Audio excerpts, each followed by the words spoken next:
हिंद मेरे प्यारे विद्यार्थियों। तो आज हम हिंदी कक्षा 12 का जो सेकेंड चैप्टर है पद्य खंड का कैकेयी का अनुताप, जिसको मैथिली शरण गुप्त जी ने लिखा है, इसको आज हम पढ़ेंगे। इन्होंने गीत को भी लिखा है, तो मैथिली शरण गुप्त ने कैकेयी का अनुताप और गीत दोनों को लिखा है, लेकिन इसमें हम केवल आपको कैकेयी का अनुताप बताएंगे। तो देखिए, कैकेयी का अनुताप मतलब कैकेयी का पश्चाताप। कैकेयी का पश्चाताप मतलब भगवान जो राम थे उनको 14 साल का वनवास और भरत को अयोध्या का राज सिंहासन दिलाने का जो वरदान मांगा था, वो उन्होंने बहुत चीख चीख कर, बिल्कुल सिंहनी के समान उन्होंने चीख चीख कर यह वरदान मांगा था कि भगवान राम को जो है 14 साल का वनवास दिया जाए और भरत को अयोध्या का राज सिंहासन दिया जाए। जो कभी उन्होंने सिंहनी की भांति चिल्ला कर ये शब्द कहे थे, आज वो राम के सामने बिल्कुल गौमुखी गंगा के समान बोल रही हैं या शांत हैं।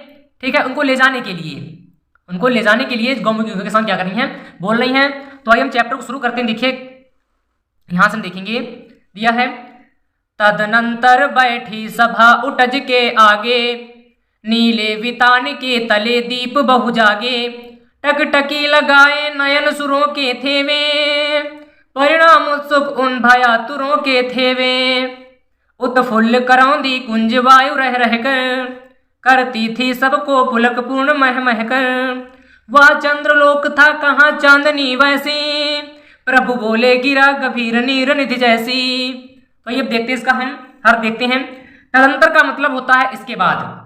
इसके बाद बैठी मतलब बैठी या लगी, सभा मतलब सभा, उटज मतलब कुटिया के आगे मतलब के आगे। ठीक, तो इसके बाद जो सभा थी वो कुटिया के आगे, कुटिया के सामने लगी। ठीक, इसके पश्चात जो सभा थी वो कुटिया के आगे क्या हुई, लगी या फिर बैठी। वो सभा किसकी थी, राम की सभा थी। नीले वितान के तले दीप बहु जागी। नीले मतलब नीले, वितान मतलब होता है तंबू। वितान मतलब क्या होता है, वितान का मतलब होता है तंबू, के तले मतलब नीचे, नीले तंबू के नीचे, नीले तंबू के नीचे दीप बहु जागी। बहुत सारे दीप क्या जो प्रज्वलित हो चुके हो उठे, जो बहुत सारे दीप थे वो प्रकाशित हो उठे। नीले वितान मतलब जो नीले तंबू के रूपी, जो आकाश रूपी जो नीला तंबू था, नीले वितान मतलब आकाश कहा गया। ठीक है, तो नीले आकाश या आकाश रूपी नीले तंबू के नीचे, ठीक, तारे रूपी दीप क्या उठे, जल उठे। मतलब कहने का मतलब यह है कि जो आकाश रूपी नीला तंबू था उसके नीचे जो आपके तारे रूपी क्या उठे, दीप जग उठे। ठीक, टकटकी लगाए नए रसुरों के थे वे। यहाँ पे कहने का मतलब ये, जो कवि है वो कहने का मतलब ये कि वो दीप नहीं जल रहे थे, जो मतलब दीप चंद्र जो आपके तारे थे आसमान में, वो तारे नहीं थे, कोई दीप नहीं थे, वे क्या थे, सुरों के नयन मतलब जो देवता थे उनके नयन थे, वो टकटकी लगाए हुए थे। मतलब देवताओं के जो नयन थे वो टकटकी लगाए हुए थे। परिणाम उत्सुक उन भयातुरों के थे वे, और जो देवताओं के जो नयन थे वो परिणाम जानने के लिए क्या थे, उत्सुक थे, और उन्हें भय था या भय से डरे हुए थे। भय से डरे हुए थे, किस भय से डरे हुए थे कि भगवान जाएंगे या जो कैकेयी आई हैं वो ऐसे ही लौट जाएंगी, इस बात से वो डरे हुए थे, और इसी को परिणाम जानने के लिए क्या थे, वो उत्सुक थे। तो जो आपके दीप जल रहे थे वो कौन थे, वो कब ऐसी कल्पना करता है कि वो क्या थे, देवताओं के नेत्र थे। देवताओं के क्या थे, नेत्र थे, जो परिणाम जानने के लिए उत्सुक थे और भय से डरे हुए थे कि भगवान राम जाएंगे या नहीं जाएंगे। ठीक, फिर क्या दिया है, उत्फुल्ल करौंदी कुंज वायु रह रहकर। जो करौंदी के कुंज मतलब करौंदी का जो बगीचा था उससे हवा जो है बहकर आ रही थी।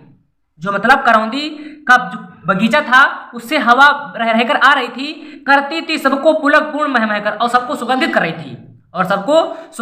थी, और पूर्ण रूप से, और सभी को पूर्ण रूप से पुलकित कर रही थी। पुलकित का मतलब क्या है, जिससे नहीं आपके रोए खड़े हो जाते हैं, कोई अच्छी सुगंध हवा चलती है तो आपकी रोए खड़े हो जाते हैं, उसे कहते हैं पुलकित। तो जो हवा आ रही थी करौंदी के बगीचों से वो बहुत ही महक रही थी, और क्या हो रहा था वहां सभी लोगों क्या कर रही थी, पुलकित कर रही थी। वह चंद्रलोक था कहाँ चांदनी वैसी, वह चंद्रलोक था कहाँ चांदनी वैसी, मतलब ऐसी चांदनी वहां, मतलब चंद्रलोक से भी वहां पे ज्यादा चांदनी थी। जैसे चंद्रलोक में चांदनी रात होती है उससे भी ज्यादा वहां पे क्या थी, चांदनी थी, प्रकाश था उससे भी ज्यादा, चंद्रलोक से भी ज्यादा। तो प्रभु बोले गिरा गंभीर नीर जैसी। अब इस पर जो प्रभु श्री राम थे वो बोले, गिरा मतलब वाणी, गिरा मतलब क्या होता है, वाणी, गंभीर मतलब गंभीर वाणी में बोले। नीर निधि जैसे, नीर मतलब समुद्र, कैसी, समुद्र। तो जो राम प्रभु थे वो जो थे मतलब गंभीर वाणी में, समुद्र के समान गंभीर वाणी में क्या हुए, बोले। क्या बोले, देखिए, देखिए क्या बोले, हे भरत भद्र अब कहो अभिष्टित अपना। क्या कहा उन्होंने, हे भरत भद्र अब कहो अभिष्टित अपना, सब सजग हो गए भंग हुआ ज्यों सपना। हे आर्य रहा क्या भरत अभिष्टित अब भी, मिल गया अकंटक राज उसे जब तब भी। पाया तुमने तरुतले अरण्य बसेरा, रह गया अभिप्सित शेष तदापि क्या मेरा। तन तड़प तड़प कर तप्त तात ने त्यागा, क्या रहा अभिप्सित और तथापि अभागा। हा इसी अयस के हेतु जनन था मेरा, निज जननी ही के हाथ हनन था मेरा। अब कौन अभिप्सित और आर्यवाह किसका, संसार नष्ट है भ्रष्ट हुआ घर जिसका। तो इसको देखते हैं, हे भरत भद्र, हे भरत भाई, भगवान श्री राम क्या बोले, हे मेरे भाई भरत, हे मेरे भाई भरत अब कहो, अभिप्सित मतलब इच्छा, यह कामना, अपना मतलब अपनी, हे मेरे भरत भाई अब अपनी इच्छा बताओ। भगवान श्री राम क्या बोले कि हे भरत, हे भरत अब अपनी इच्छा बताओ। सब सजग हो गए, सब जाग गए, भंग हुआ जो सपना। ज्यों ही श्री राम ने ये बात कही, सब क्या हो गए, जग गए, जिसका नींद में सपना टूट गया हो, तो लेकिन गहरी नींद में सो रहे हो और उनका जो सपना था क्या हो गया, भंग हो गया, टूट गया हो, उसी के समान क्या हो गया, सब जाग उठे, जिसका उनका सपना भंग हो गया हो। फिर क्या हुआ, हे आर्य रहा क्या भरत अभिप्सित अब भी। अब भरत बोले, कौन बोले, भरत की हे आर्य, हे मेरे भाई, हे मेरे भ्राता, रहा क्या भरत अभिप्सित अब भी, क्या अब भी भरत की कोई इच्छा रह गई है, क्या क्या भरत अब भी इच्छुक है, जो भरत है क्या वो अब भी इच्छुक है। मिल गया अकंटक राज उसे जब तब भी, जब उसको राज भी मिल गया, अयोध्या में राज भी मिल गया, तब उसके बाद भी उसकी कोई इच्छा है क्या। ये कौन बोला है, ये भरत जी बोले हैं कि हे आर्य रहा क्या भरत अभिष्टित अब भी, क्या अब भी भरत इच्छुक है किसी चीज के लिए। जब उसको राज मिल गया, अकंटक राज मिल गया, उस अभागे को अकंटक राज मिल गया, तो इसके बाद भी किसी चीज का इच्छुक है वो क्या। ठीक है, आगे दिया है, पाया तुमने तरुतले अरण्य बसेरा, तुमको तो पेड़ के नीचे बसेरा मिला, तर मतलब पेड़, पेड़ के नीचे बसेरा मिला, अरण्य बसेरा तो जंगल में, तुमको तो पेड़ के नीचे जंगल में बसेरा मिल गया, रह गया अभिप्सित शेष तदाप क्या मेरा, क्या तब भी क्या मेरे को इच्छा रह गई है। अभी मतलब इच्छा शेष मतलब शेष तथा मतलब फिर भी, क्या फिर भी मेरी कोई इच्छा रह गई है। मतलब कहने का मतलब ये भरत बोले कि हमको अकंटक राज मिल गया है और आपको क्या मिला, आपको पेड़ के नीचे जंगल में बसेरा मिला है, इसके बाद भी हमारी कोई इच्छा शेष बची है क्या। फिर क्या दिया है, तन तड़प तड़प कर तप्त तात ने त्यागा, जो पिताजी हैं उन्होंने तड़प तड़प कर जल कर अपने प्राण त्याग दिए। जो पिताजी हैं दशरथ जी हैं, उन्होंने क्या किया, अपने प्राण जल कर त्याग दिए हैं। क्या रहा अभिप्सित और तथापि अभागा, क्या अब भी इस अभागी कोई इच्छा रह गई है, तथा इसका होता है और भी अभाग और अभागे, तो क्या अब भी इस अभागे की कोई इच्छा रह गई है। जो पिताजी ने अपने जल के अपने प्राण त्याग दिए और आपको जंगल में बसेरा मिला, हमको अकंटक राज मिल गया, क्या फिर भी हमारी कोई इच्छा है। ठीक है, आगे क्या दिया है, हाँ इसी अयस के हेतु जन्म था मेरा। हाँ मतलब हाँ मतलब मेरा हाय होगा, क्या होगा, हाय इसी अयस के हेतु जन्म था मेरा। क्या इसी अपयस, अयस मतलब अपयस, ये आया अपकीर्ति, क्या इसी अपकीर्ति के कारण हमारा जन्म हुआ था, जन्म मतलब जन्म, क्या इसी अयस के कारण हमारा जन्म हुआ था। निज जननी अपनी ही माता के हाथ, निज जननी ही के हाथ हनन था मेरा, अपनी ही माता के हाथ क्या था मेरा हनन हुआ है। ये मेरा जन्म नहीं हुआ है, ये अपनी ही माता के हाथ ही क्या हुआ है, मेरा हनन हुआ है। ठीक है, आगे क्या दिया है, अब कौन अभिप्सित और आर्यवाह किसका, अब कौन इच्छा होगी। हे आर्य, हे मेरे भाई भगवान राम, अब किसकी मेरी कौन इच्छा रही होगी, वह किसका और मैं किसका हूं, मेरी कौन सी इच्छा होगी और वह किसकी होगी।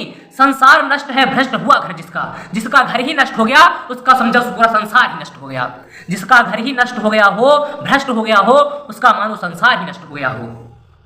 मुझसे मैंने ही आज स्वयं मुंह फेरा, आज मैंने खुद से ही मुंह फेर लिया है, मुझे खुद से नफरत होने लगी है। हे आर्य, हे मेरे भाई, बता दो तुम्हें अभिप्सित मेरा, अब आप ही बताइए कि मेरी इच्छा क्या रह गई है। जब मेरा घर ही नष्ट हो गया, घर नष्ट होने के साथ मेरा संसार भी नष्ट हो गया, और क्या करें मतलब अपनी माता के हाथ ही मेरा हनन हो गया, मेरा हनन कर दिया गया, और अब कौन अभिप्सित और आर्य किसका, अब मेरी कौन सी इच्छा है और मैं किसका रह गया हूं, मुझसे संसार ने भी मुंह मोड़ लिया है। ठीक, फिर क्या दिया है, मुझसे मैंने ही आज से मुंह फेरा और मैंने खुद से फेर लिया है। हे आर्य, बता दो तुम्हें अभिप्सित मेरा, हे मेरे भाई अब तुम्हें ही बता दो कि मेरी इच्छा क्या रह गई है। यह रोदन जल से सविनो, हाँ प्रभु ने भाई को पकड़ हृदय पर खींचा, जो भगवान श्री कृष्ण ने भगवान जो राम थे, भाई को पकड़ हृदय पर खींचा, हृदय पर खींच लिया मतलब गले से लगा लिया, हृदय से लगा लिया। जो प्रभु थे उन्होंने मतलब जो आपके भरत थे उनको गले से लगा लिया। रोदन जल से सविनो उन्हें फिर सींचा, सविनो मतलब दुखी होकर के, रोदन जल से मतलब आंसुओं से, उन्हें फिर सींचा मतलब आंसुओं की धारा बहने लगी। जब उनको हृदय से पकड़ कर लगा लिया, अपने गले से लगा लिया, तो आंसुओं की धारा बहने लगी।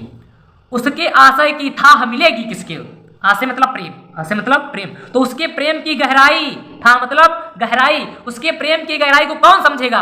उसकी प्रेम की गहराई को कौन समझेगा? जनकर जननी ही जान न पाई जिसको, जब जन्म देकर माता खुद ही उसके प्रेम को ना जान पाई, उसकी प्रेम की गहराई को ना जान पाई, तो संसार में ऐसा कौन है जो उसके प्रेम की गहराई को जानेगा? समझे कि नहीं? मतलब उसको उसकी माता ने जिसने जन्म दिया है, उस खुद ने कैकेयी ने अपने बेटे की प्रेम की गहराई को नहीं समझ पाया, तो संसार में ऐसा कौन है जो प्रेम की गहराई को समझेगा? ठीक है, समझे कि नहीं? तो आज के लिए बस इतना, फिर हम दूसरे वीडियो का बाकी बचा हुआ पार्ट सेकंड में आपको देखने को मिल जाएगा। तब तक के लिए धन्यवाद।